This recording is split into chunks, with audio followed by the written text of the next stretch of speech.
नमस्कार बंधुरा welcome to PGN Bangla cricket. এই ভিডিওতে আমরা কথা বলবো 2024-25 বর্ডার গাভাস্কার ট্রফি নিয়ে, অর্থাৎ ভারত বনাম অস্ট্রেলিয়া টেস্ট সিরিজ নিয়ে, যেখানে মোট 5টা টেস্ট ম্যাচ খেলা হবে। আর এই 5টা ম্যাচের মধ্যে ভারতকে 4টে ম্যাচে জিততেই হবে, না হলে কিন্তু ওয়ার্ল্ড টেস্ট চ্যাম্পিয়নশিপের ফাইনাল খেলতে পারবে না ভারত। এক কথায় বলতে পারো ওয়ার্ল্ড টেস্ট চ্যাম্পিয়নশিপের সেমিফাইনাল ম্যাচ খেলতে নামছে ভারত। 5টা ম্যাচের মধ্যে প্রথম ম্যাচ শুরু হতে চলেছে আগামী 22শে নভেম্বর। ম্যাচ শুরু হবে সকাল 7:50-এ। আর এই প্রথম ম্যাচেই কিন্তু ভারতীয় দলে হতে চলেছে অনেক পরিবর্তন, এমনকি দলের ক্যাপ্টেনও পরিবর্তন হতে চলেছে এই ম্যাচে।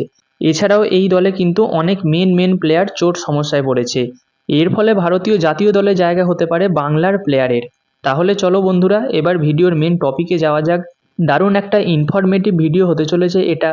অবশ্যই সম্পূর্ণ ভিডিওটা দেখতে থাকো এবং আমাদের চ্যানেলে যারা প্রথমবার এসেছো তারা চ্যানেলটি সাবস্ক্রাইব করে তার পাশের বেল আইকনটাকে অন করে দিও। তো প্রথমে বলি কোন কোন প্লেয়ার খেলতে পারবে না এবং কেন খেলতে পারবে না। ক্যাপ্টেন রোহিত শর্মা, সে কিন্তু প্রথম ম্যাচটা খেলতে পারবে না। সেটা তার পার্সোনাল কারণ, এবং কারণটা কি তোমরা সেটা অনেকেই জানো। ক্যাপ্টেন রোহিত শর্মা কিন্তু দুদিন আগেই একজন পুত্র সন্তানের পিতা হয়েছেন। তো অবশ্যই আমরা তাকে অভিনন্দন জানাবো। তো এই কারণেই রোহিত শর্মা প্রথম টেস্ট ম্যাচটা খেলতে পারবেন না। দ্বিতীয় জন হলো শুভমান গিল।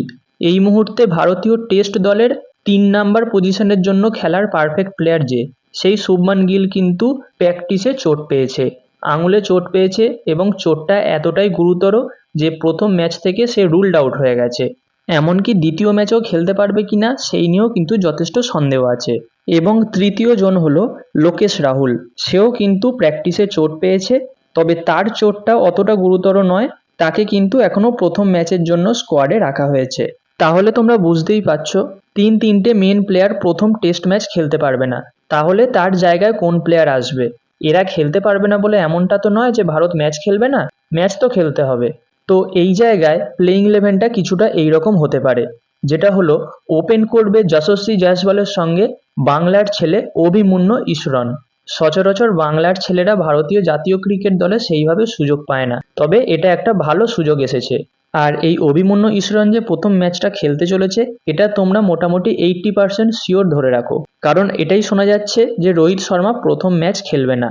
এবার যদি ওয়ান ডাউনের কথা বলি, এই জায়গায় কিন্তু শুভমান গিল ছিল, কিন্তু এই মুহূর্তে এমন একটা পরিস্থিতি হয়ে দাঁড়িয়েছে শুভমান গিল স্কোয়াড থেকেই বাদ পড়ে গেছে। তাহলে এই জায়গায় কে খেলবে?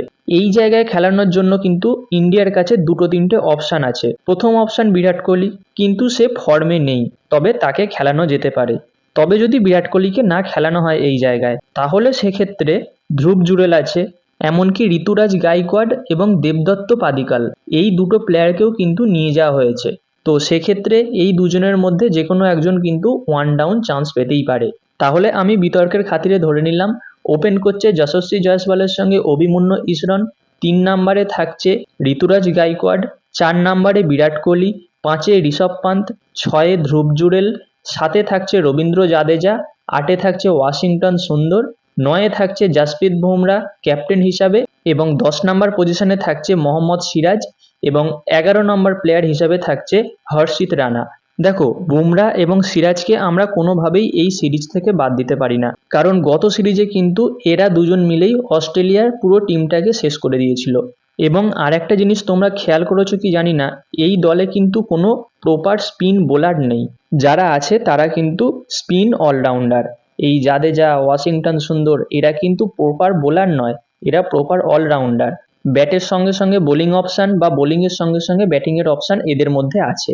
তো যাই হোক বন্ধুরা, আগামী 22শে নভেম্বর থেকে শুরু হচ্ছে এই বর্ডার গাভাস্কার ট্রফি, এবং এই সিরিজের প্রথম ম্যাচেই যে একজন বাঙালি প্লেয়ার অভিষেক করতে চলেছে অভিমন্যু ইশরন, এই বিষয়টা তোমাদের কেমন লাগলো তোমরা অবশ্যই কমেন্টে জানিও।